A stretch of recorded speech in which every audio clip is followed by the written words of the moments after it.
Sabihin po natin, sumaati ng kapayapaan. Iabot po natin ang ating mga kamay sa ating pong mga kapatid, nasa unahan, likuran, sa ating mga katabi, ating ipahayag ang ating kagalakan na nagmumula sa Panginoon.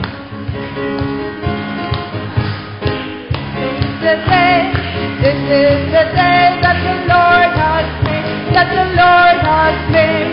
We will rejoice and be glad in it, and be glad in it. For this is the day that the Lord has made. We will rejoice and be glad in it. This is the day that the Lord has made. This is the day that the Lord has made, that the Lord has made. We will rejoice and be glad in it, and be glad in it. For this is the day that the Lord has made. We will rejoice and be glad in it. This is the day that the Lord has made. Ito ang araw na gawa ng Diyos, Tayo'y magsaya, at purihin siya, Oh, ito ang araw na gawa ng Diyos, Tayo'y magsaya at purihin siya. Ito ang araw na gawa ng Diyos. Ito ang araw na gawa ng Diyos, Tayo'y magsaya, at purihin siya, Oh, ito ang araw na gawa ng Diyos, Tayo'y magsaya at purihin siya. Ito ang araw na gawa ng Diyos. I got peace like a river, I got peace like a river, I got peace like a river in my soul. I got peace like a river, I got peace like a river, I got peace like a river in my soul. I got joy like a fountain, I got joy like a fountain, I got joy like a fountain in my soul.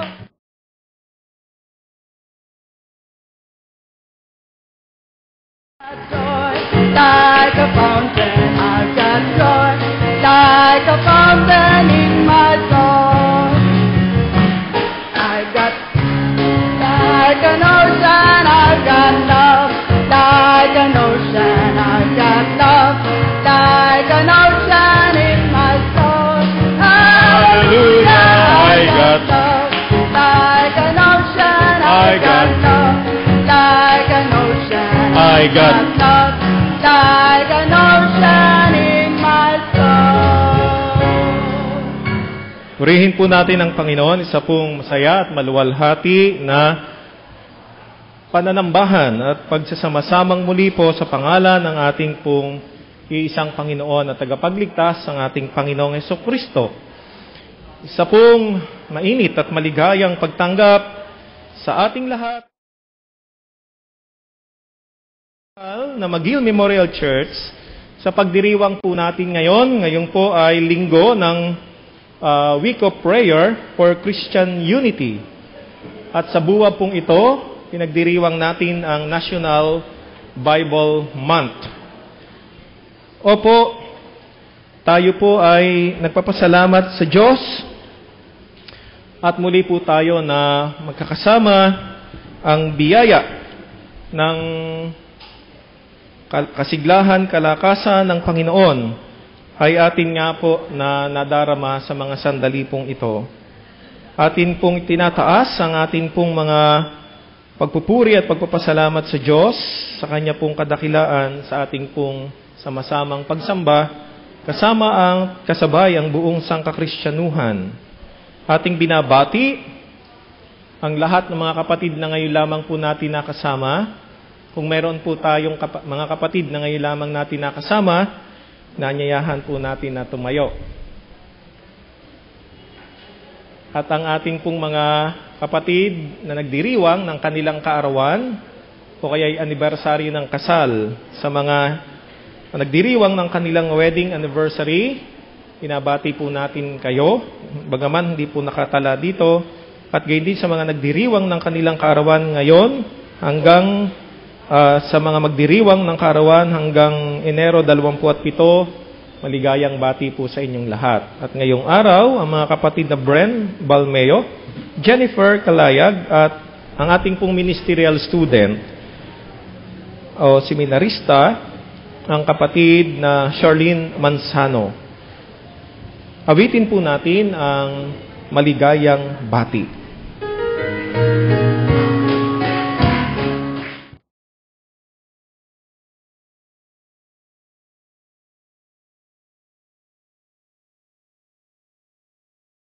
Iyong pagsilang, sumainyo nawa, ang ligayang tunay, kahimanawari, lumawig at buhay. Maligayang bati, maligayang araw, maligayang bati sa iyong pagsilang, sumainyo nawa, ang ligayang tunay, kahimanawari, lumawig ang buhay. Kahimanawari, lumawig ang buhay. Sabihin po natin sa ating mga katabi, kapatid, pinagpapala ka ng Panginoon. Ating pong angkinin ang pagpapala ng Panginoon sa ating pong pananambahan at gayon din naman sa patuloy na paglilingkod natin kasama po ang isa't isa. At mayroong po tayong mga kapatid na nais batiin sa Quebec, Canada. Sila po, kasama ng iba pa nating mga kapatid sa iba't ibang panig ng daigdig, ay regular na kasama natin sa pananambahan sa pamagitan po ng Ustream sa internet. At ngayon, nais po nating batiin sa pagdiriwang ng kanilang ika-4 na taon ng anibersaryo ng kasal, ang mga kapatid na mag-asawa na Alpa. Siya po ay anak ng ating kapatid na Eddie Del Mundo. Ang mga kapatid na mag-asawang Alpa and Rosaire Godin. At ang kanilang anak na si Kimberly. Sila po sa ating pananambahan sa pamagitan ng ating pong live broadcast. At ang kanilang pamilya ay ating nga pong binabati sa lahat po ng mga kapatid na hindi kasama sa loob ng santuaryong ito. Subalit, sa pananampalataya, sa puso at sa isipan, ay bahagi ng ating pagpupuri sa Diyos every Sunday. Purihin po ang Panginoon sa inyong buhay.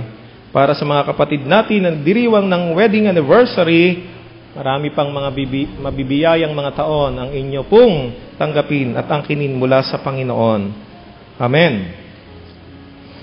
Atin pong inaanyayahan ang ating pong mga kapatid na bumubuo ng Mega. Mula po sa tigapangulo ng Mega, ang isang paalaala na mayroong pong pagpupulong sa darating na araw ng Sabado sa ika-3 po ng hapon. Yan po ay ating paghandaan sa mga bumubuo po ng McGill Elderly Group Association. Ang ating pong mga gawain, mula nga po ngayong araw hanggang sa ika-26 ng buwang ito. Naririto po sa ating bulletin. At ngayong pong araw, pagkatapos ng pananambahan, ay mayroong pong Board of Christian Educators meeting at mayroong pong Sunday School ang mga bata sa tabing ilog. Atin pong patuloy na tunghayan ang mga paalaala para po sa Board of Christian Education Corner. Ito po ay schedule ng liturgies. At gayon din po para sa prayer meeting at sa Sunday worship and Vesper service. Ito po ay ating paalaala sa ating pong mga kapatid na nakatalaga para sa ating mga pananambahan at gayon din sa ating prayer meeting. Salamat po sa Diyos sa ating pong masigla at matapat na pagkakaloob ng ating pong mga handog at mga ikapo at mga pangako. Narito po ang ating pong offering report last January 13. Purihin ang Panginoon. At para po sa ating pong mga kapatid na regular na nagbabasa ng banal na kasulatan, ang ating Bible Reading Guide for January 2013 ay naririto na po sa ating bulletin. At kung nais po ninyo na magkaroon po kayo ng kopya ng Philippine Bible Society Bible Reading Guide for 2013, available po ito sa ating church office. At kung sino man po sa inyo ang nais na magkaroon ng personal na copy po nitong guide na ito, available po ito sa ating church office. At ang ating pong McGill Memorial Church Hymnal, mapapansin po nyo, nasa atin na pong mga upuan. Ito po yung gagamitin natin sa ating himno ng pagtatalaga. Ang ating pong McGill Memorial Church Hymnal na atin nga pong inihandog at itinaga sa Panginoon last Sunday. At patuloy po ang ating paanyaya para sa mga kapatid upang maging kaanib ng Welcome Committee. Patuloy pong makipag-ugnayan kay Elder Norma Arevalo. Ang ating pong pasasalamat sa lahat na nagkakaloob ng mga mahalaga pong mga kagamitan para po sa ating simbahan at gayon din naman sa outreach sa Bara. Pinagpapasalamat po natin sa Panginoon ang inyong kagandahang loob at pagmamalasakit para sa Bara Outreach. At gayon din naman, ang pakikiramay natin ay sa sambahayan ng mga ebanghelista at gayon din naman po sa sambahayan ng mga kapatid na Elder Evelyn Barameda sa pagpanaw ng kanyang nag-iisang kapatid na lalaki, ang kapatid na Tony Yu. Purihin po natin ang Panginoon sa ating pong buhay at naririto po ang mga gabay para sa celebration natin ng Week of Prayer for Christian Unity at gayon din naman para sa National Bible Month and National Bible Week and National Bible Sunday Celebration. Purihin po natin ang Panginoon. Tayo po'y magsabi ng Amen.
kalalaganap ng iyong ministeryo dito sa lupa. Pagpalain mo din po ang lahat ng nagsipagbigay. Ito po ang aming dalangin na may pasasalamat sa pangalan ni Jesus. Amen.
A little about the plight of the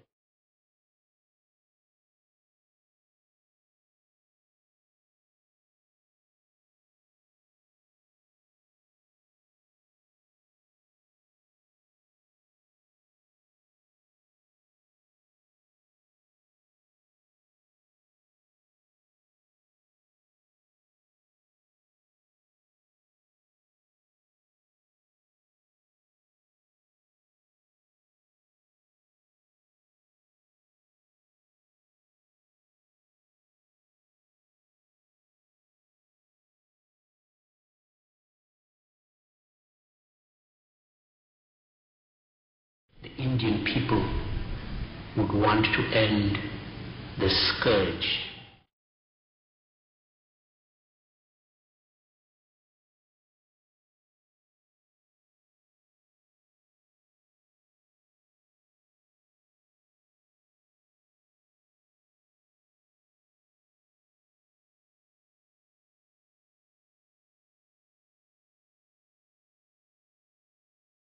It has an extremely rich upper class and a huge middle class. But it also has 200 million poor outcasts or Dalits, stigmatized from the day they are born and who suffer massive discrimination.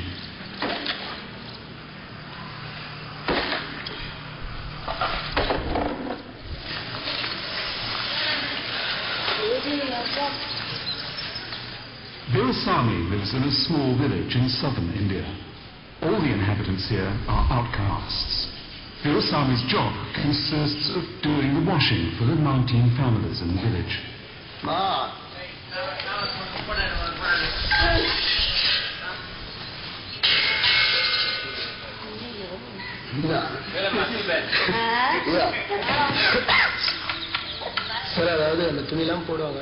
When I go and collect the laundry, I ask why we have to do this. We have to do it because we belong to this caste. People say we will be reborn, and that's the reason why we must do it.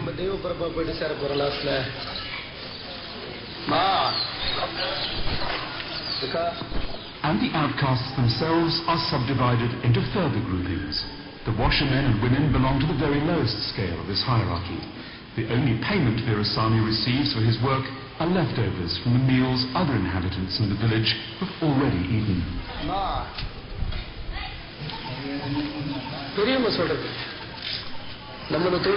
All people usually say that it causes you no harm to do this kind of job. They say that in the end you will go to heaven for having done this. Do you believe that? One would have to die to find out.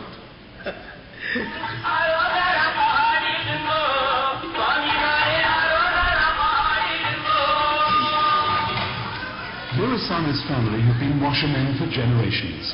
Coming from the lowest caste in Indian society, it's their destiny.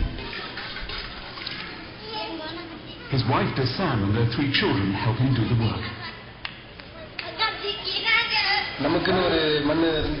If we had our own land, we would be happy.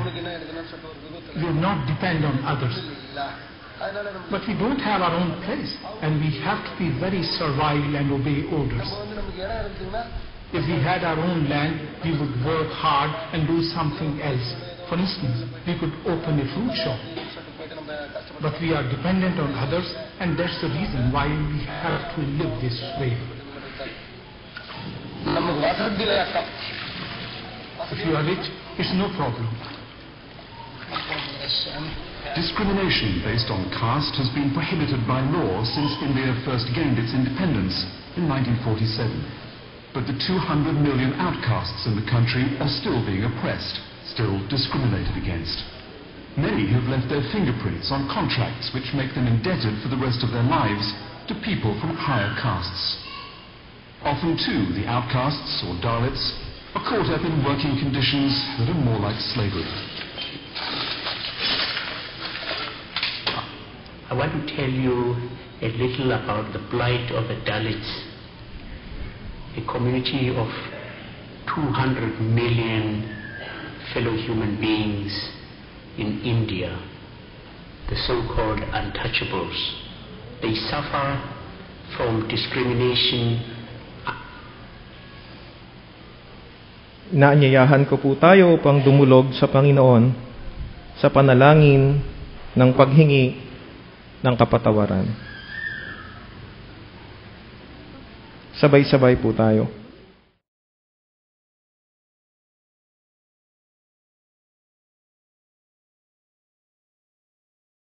Mahal naming Diyos, habang inaalala namin aming mga kasalanan at di pagkakaunawaang aming pananagutan, aming inaaming pinananatili namin ang mga minanang hadlang bilang mga tao tulad ng pag-uuri ng mamamayan, gawing pinagmulan, kapangyarihan at lahat ng bagay na nakapaghihiwalay sa aming mga Kristiyano.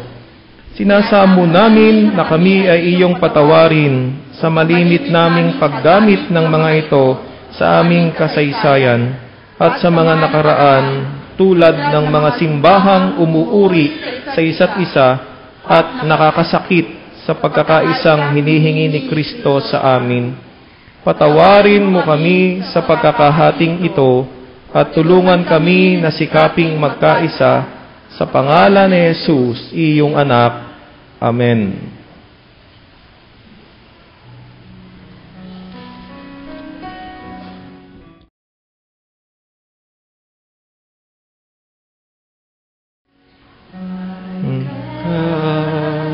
All my cares upon you. I cast all my burdens down at your feet. Anytime that I don't know what to do, I will cast all my cares upon you.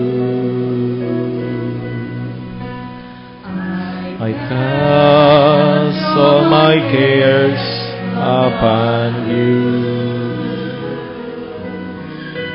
I lay all of my burdens down at your feet. And any time that I don't know what to do, I will cast all my cares upon you. I will cast all my cares upon you. Manalangin tayo sa Panginoon. Walang hanggang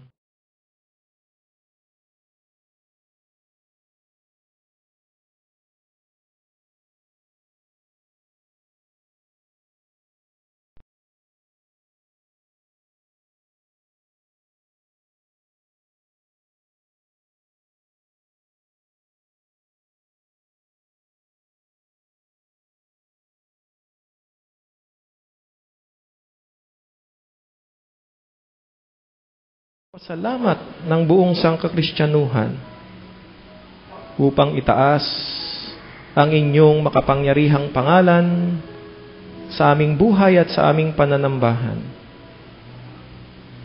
Dakilang Diyos, salamat po ng marami sa buhay at halimbawa ng inyong bugtong na anak.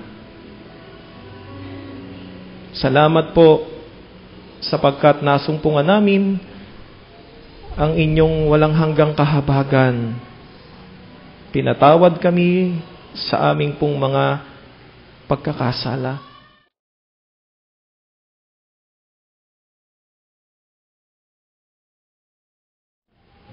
Sa aming pananambahan, taglay ang aming pong buhay, ang aming mga karanasan. Nagkakaisa na kinikilala na kami ay hindi karapat-dapat sa inyo at wala kaming dapat na mapuri.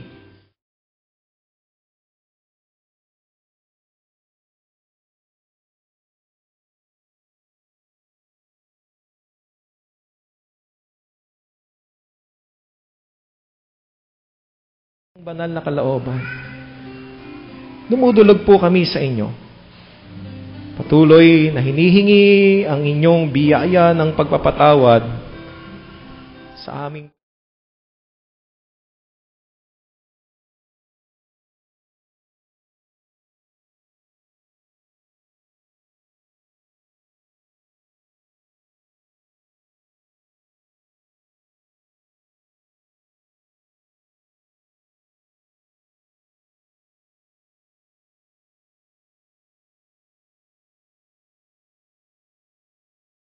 Ito po ang buhay na karanasan namin sa nakalipas na mga araw ng buong isang linggo.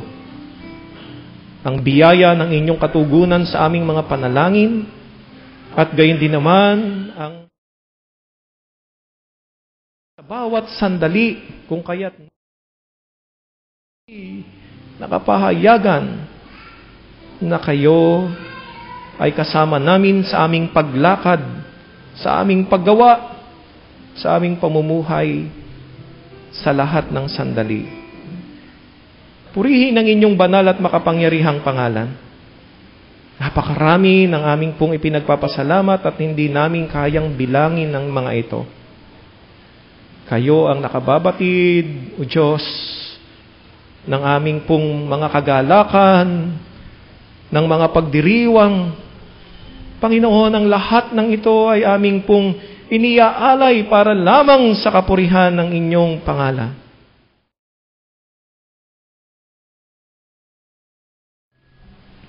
Patuloy kaming lumalapit. Aming tinataas sa inyo sa panalangin ang aming pagkakaisa.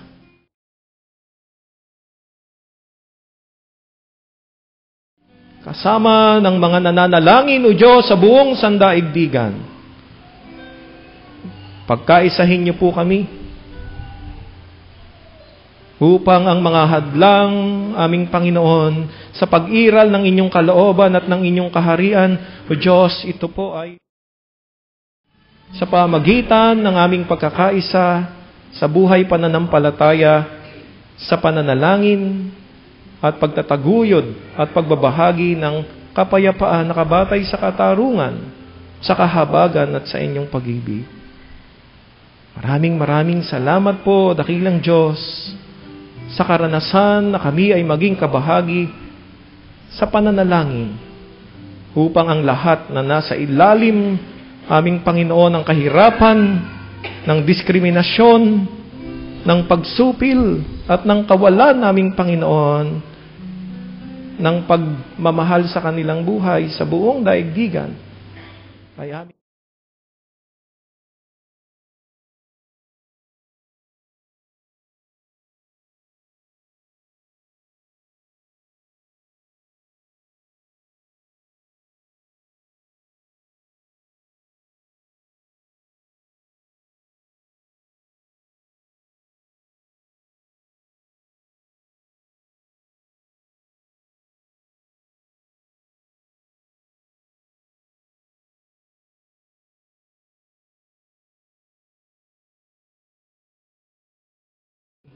upang makasama po ninyo sa pananalangin at pagsunod sa kalooban ng Diyos.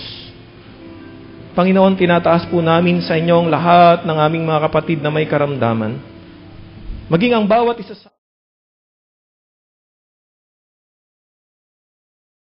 karamdaman o sakit.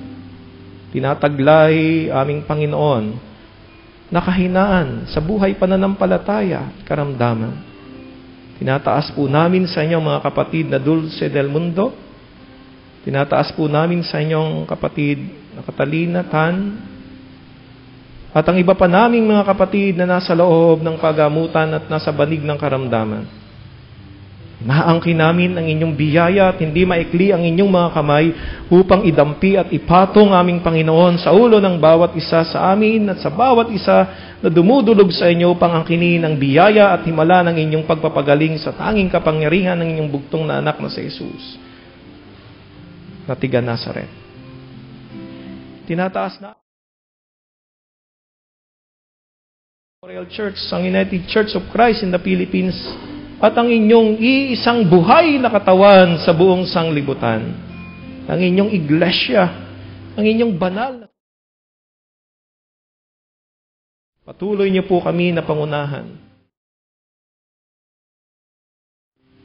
Sa gitna ng di namin pagsunod sa inyong kalooban, tinataas namin sa inyo, Diyos, sa diwa ng walang hanggang pag-asa at ng kapangyarihan ng panalangin at pagkilos ng inyong banal na Espiritu ang aming pamayanan, ang aming bansa at ang buong sanglibutan. Maraming salamat sa inyo pong pangako ng kapayapaan, ng pagkakaisa, katwiran, katotohanan at katarungan. Dito kami upang itaas sa inyo ang lahat ng mga panalangin ito. Kinikilala namin na kayo ang Diyos ng pagkakaisa, Diyos ng kaayusan at kapayapaan.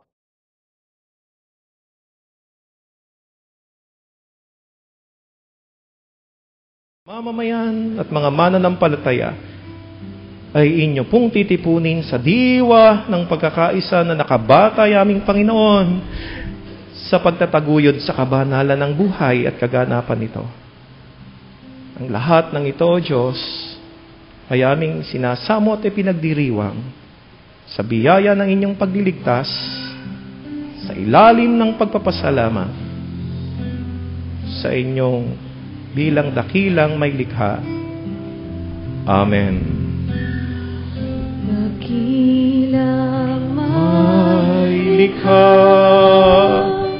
sa kalingat unawa, mangyari ang iyong diwa sa langit at sa lupa.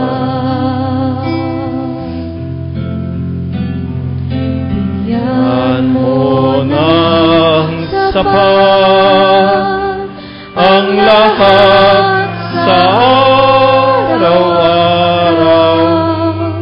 Turuang magparaya, kaya ng iyong gawa.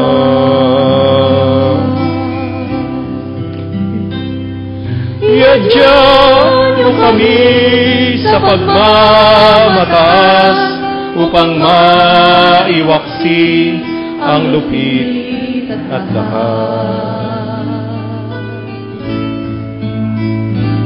At samahang lumikha ng pamayanang payapa sa kalikasan kabuhayan, kakanyahan paniniwala.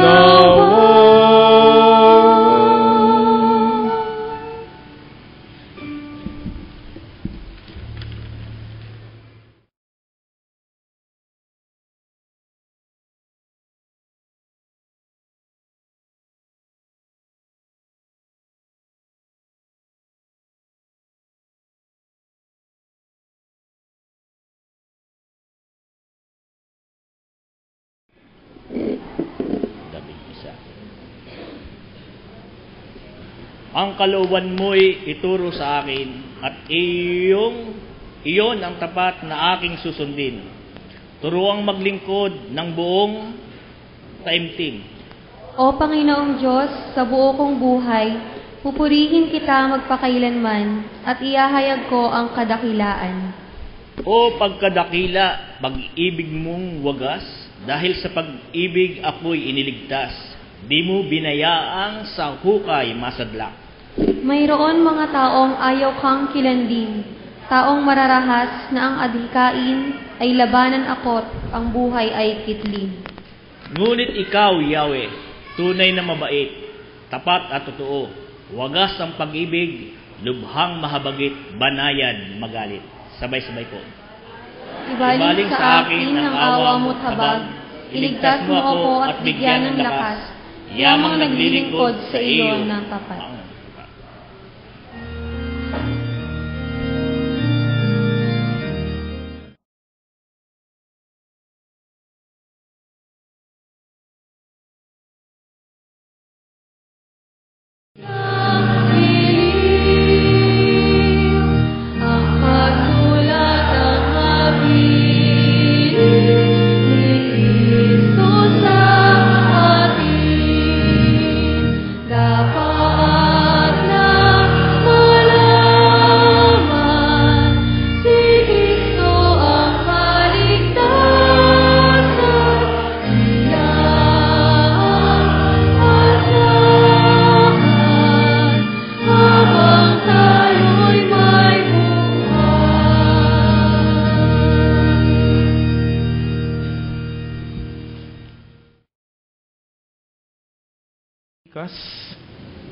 Ang kabanata ay 6, ang mga talata ay 6 hanggang 8. Ang hinihingi ni Yahweh. Ano ang dapat kong dalhin sa aking pagsamba kay Yahweh, sa Diyos ng kataas-taasan? Magdadala ba ako ng guyang 1 taon ang gulang bilang handog na susunugin sa kanyang harapan? Malugod kaya si Yahweh kung handugan ko siya ng libu-libong tupa o walang katapusang agos ng langis ng olibo? Matuwa kaya siya kung ihandog ko sa kanya ang aking anak na panganay, ang laman ng aking laman, bilang kabayaran ng aking mga kasalanan? Itinuro na niya sa iyo, o tao, kung ano ang mabuti. Ito ang nais ni Yahweh. Maging makatarungan ka sa lahat ng bagay. Patuloy mong ibigin ang iyong kapwa at buong pagpapakumbabang sumunod sa iyong Diyos. Tayo magsabi ng Amen. Thy word is a lamp unto my feet, and a light unto my path. Thy word is a lamp unto my feet, and a light unto my path.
hilaga ng daigdig, ay sinimulan po itong pananalangin para sa pagkakaisa. At ngayon nga po, mahigit ng 100 taon na pinapanalangin ang pagkakaisa ng mga mananampalataya. Sama-sama po sa kilusang ito upang magkaroon ng kaganapan ang panalangin ng ating Panginoong Jesucristo. Doon po sa John chapter 17 verse 21, naruroon po ang taimtim at punong-puno ng damdamin na panalangin ng ating Panginoong Sus sa ating Diyos na magkaisa ang mga mananampalataya upang maniwala ang buong sanglibutan sa ating pong Diyos. Sa pamagitan ng ating pagkakaisa ay maging powerful ang ating patotoo witness sa ating pong pananampalataya na tinataglay.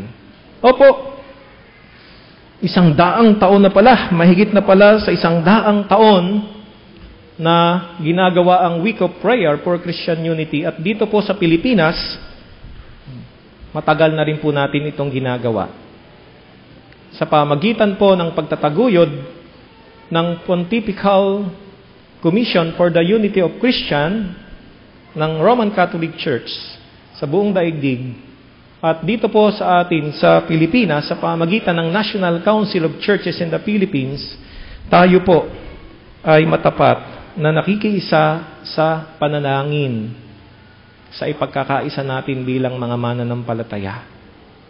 At ngayon nga po, sa mahigit na 100 taon ng sama-samang pananalangin, tayo po ay kaisa na nagbibigay ng pansin doon po sa tema o sa focus ng Week of Prayer for Christian Unity ngayong 2013, ngayong pong January 18 to 25, sa paksa po na ano ang hinihingi ng Diyos. What does God require of us? So, atin pong bigyan ng pansin sa atin pong pakikisa sa panalangin, yun pong inihanda na paksa at paraan ng pananalangin at pagdiriwang ng bumubuo po ng Student Christian Movement sa India. Ang naghanda po ng tema at ng paraan ng pananalangin at pagdiriwang ay ang SCM of India o Student Christian Movement. At ito nga po ay nakafocus doon po sa mga dalit o sa tinatawag na untouchables. Opo, mga minamahal na mga kapatid, ano nga po ba ang pangkaraniwang naaalala natin kapag binanggit yung pong India? Ano ang pangkaraniwang pumapasok sa ating pong isipan kapag narinig po natin ay Indian? Marahil dito sa ating bansa ay yung mga tao na nakamotor, na mayroong payong. Yan po yung pangkaraniwan na nasa puso at isipan natin, at ordinaryo po yan sa araw-araw na buhay ng sambayan ng Pilipino, ay sila po yung larawan sa atin. Sino nga po yung mga yon? Mga Bombay. No? Yan po. Pero, kung atin nga pong aalalahanin ang ating mga kapwa na mga Indians, naririyan po, nagpapahayag sila ng kanilang deep spirituality, malalim na spiritualidad, katulad nga po ni Mahatma Gandhi. At katulad po ni Mother Teresa. Tunay na sila ay larawan ng malalim na spiritualidad na nakahanda po na makipagkaisa sa panalangin at sa paglilingkod. Na nakahanda na alin ng pader ng pagkakahati upang maranasan ang biyaya ng pagkakaisa. Subalit ang hindi po napapansin sa pangkabuuan ay yung pong mga tinatawag na mga dalit o untouchables. Natin nga po na narinig at napanood mula po kay Bishop Emeritus, Bishop Desmond Tutu ng South Africa. Mula po siya sa Anglican Church. Sinasabi po niya doon sa kanyang panawagan kung ano ang buhay ng mga untouchables o ang buhay ng dalit. Sila po yung nasa pinakamababang sangay o uri ng Hindu society o ng pinakamalaking bilang ng mga mamamayan sa India, sapagkat nadyan po ang malaking bilang ng mga Hindus, sunod po ang Islam, at pagkatapos po ay iba't ibang mga religion. At hindi po bababa sa 24 million ng mga Kristiyano. Nang ipangaral doon ang pananampalatayang Kristiyano ni Apostle Thomas. Opo, ano nga po ba ang kalagayan ng mga dalit? Ano nga po ba ang kanilang mga pangarap sa buhay bilang mga tao? Alam niyo po, at nais kong basahin ang patotoo pong ito. Ito po ay patotoo ng isang babae na ang pangalan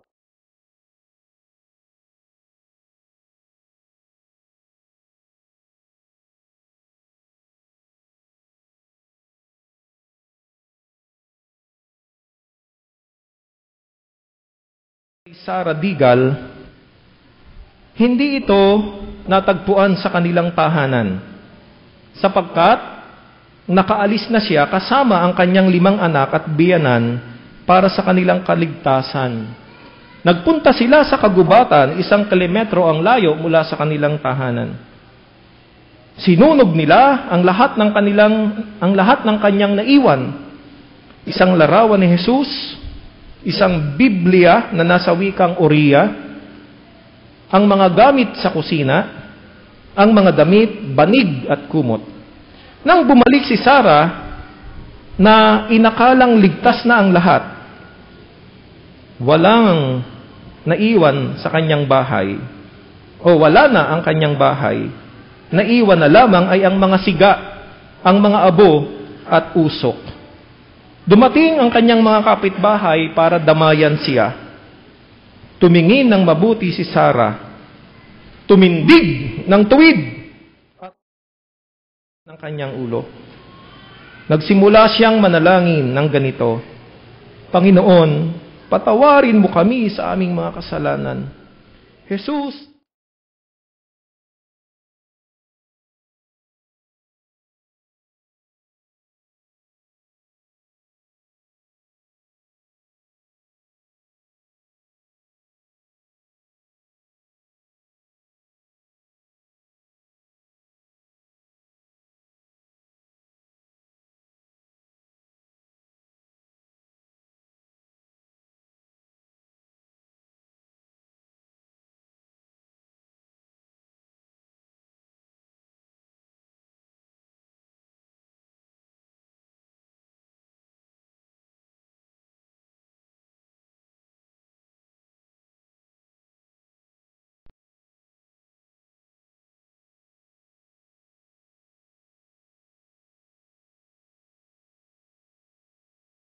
isang larawan ng magiting at matapang na Kristiyanong babaeng dalit. Tayo po'y magsabi ng Amen.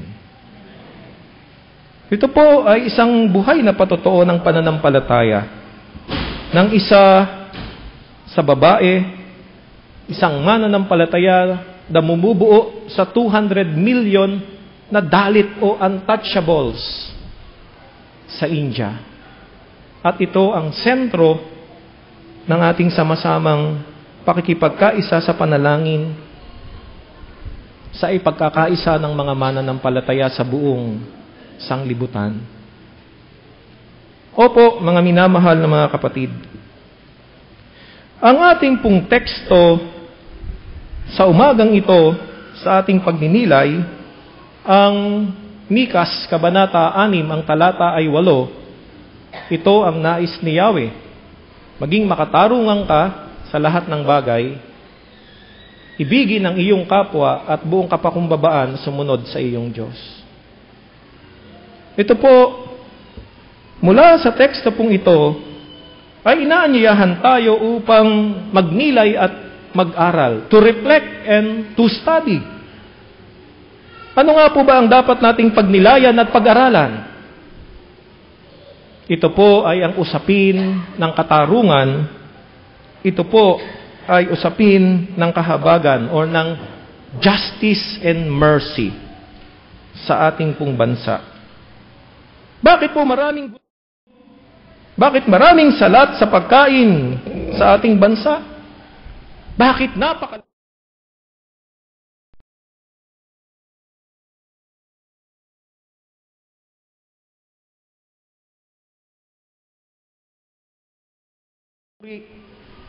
ang alamin ang ating kalagayan, ang kalagayan ng buhay ng ating pamayanan at ang kalagayan ng buhay ng bawat isa ay bahagi ng ating pong tinatawag na makapropetang tungkulin o prophetic task. Bilang Kristiyano, at hindi lamang po ito sa mga church leaders, hindi lamang ito tungkulin ng mga church workers. Ito po ay para sa ating lahat bilang mga Kristiyano na ating pong pagnilayan at pag-aralan. Ang teksto sa umagang ito ay inaanyayahan tayo at hinahamon upang sa ating pananalangin ay magnilay tayo at pag-aralan ang kalagayan ng katarungan at ng kahabagan sa ating bansa. Opo, kung ating pong babalikan ang India, mayroon po tayong mga katulad ng mga karanasan ng ating bansa at gayon din ang bansang India. Ang ating bansa at India ay parehong malaki ang populasyon. Marami ang mahirap.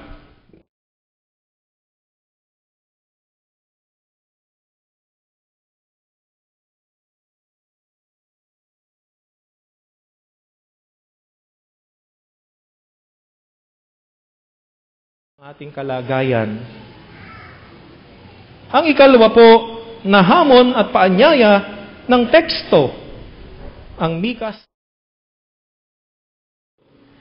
Ito ay isang paanyaya upang ipahayag ang mensahe at ipamuhay ang mensahe ng Panginoon. Marahil palagi po ninyo na naalaala na aking pong sinasabi, ang pinaka-summary ng mga propeta sa Lumang Tipan ay matatagpuan natin sa talata na isinulat ni Propeta Mikas.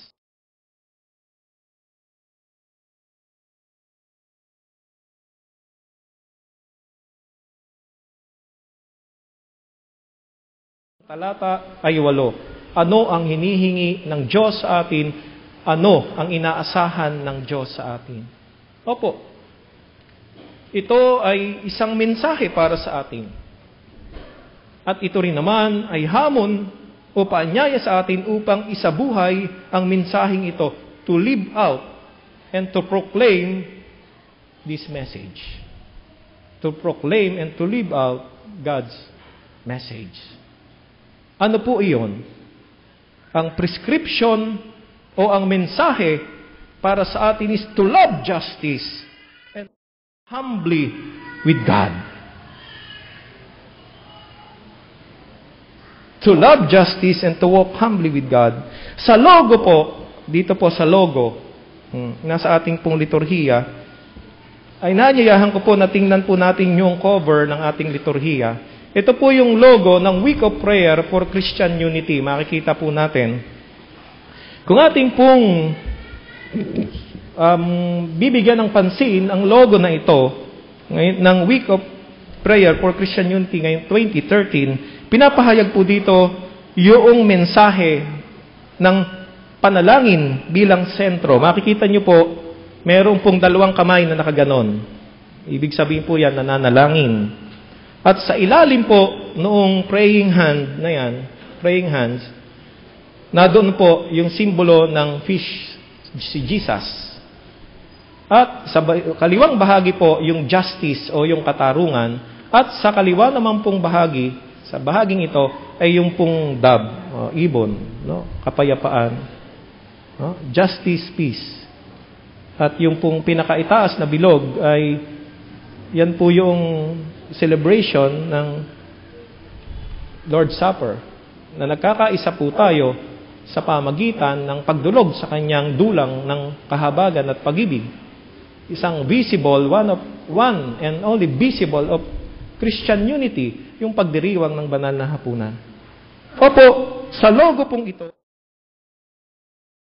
atin na ang mensahe at paanyaya ay upang manalangin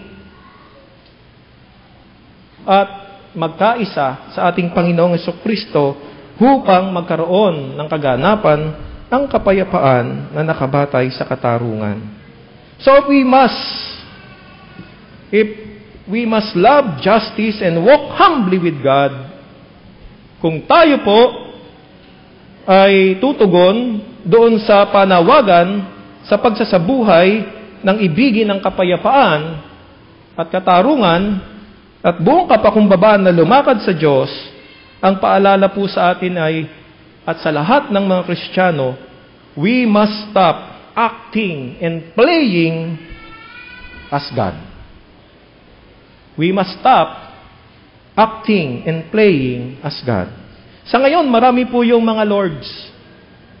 Sino-sino po ba ang naalala niyong lords? Na gustong makakontrol ng maraming bagay, pati na ng buhay ng iba.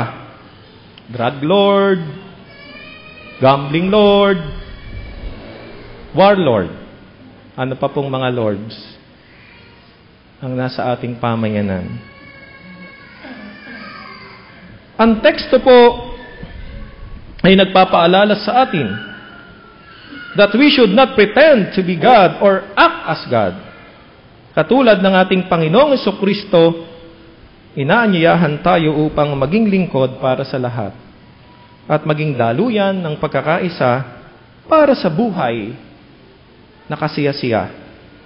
Sa katulad ng ating mga kapatid at mga kapwa doon sa India, sa halos 200 milyon na mga dalits at sa marami pa na mga kapatid ng Jesucristo na naghihintay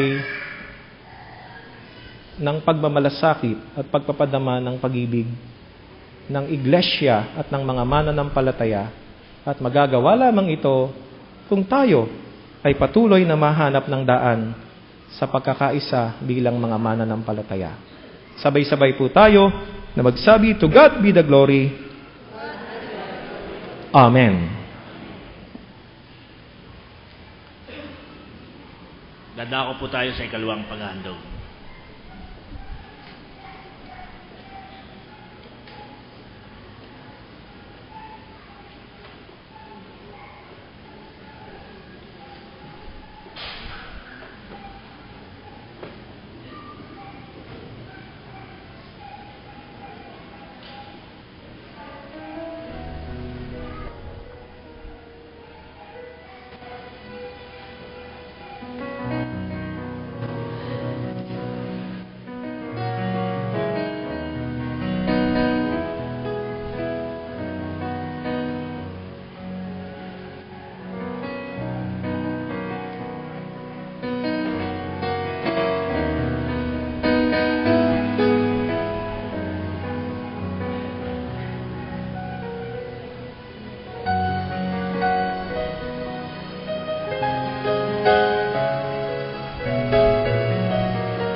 Inaanyayahan po tayo na magsitayong lahat. Ay dumako po dito sa altar at gayon din po ang mga nagtatalaga ng kanilang buhay para sa kalooban at sa ministeryo ng Panginoon. Malugod po nating inaanyayahan na dumako po dito sa altar.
Inyong banal na presensya na siya pong patnubay namin sa aming pong buhay, sa aming mga gawain, sa lahat ng karanasan, sa aming pong paglalakbay bilang inyong mga anak at mga mananampalataya sa aming pong buhay, pananampalataya.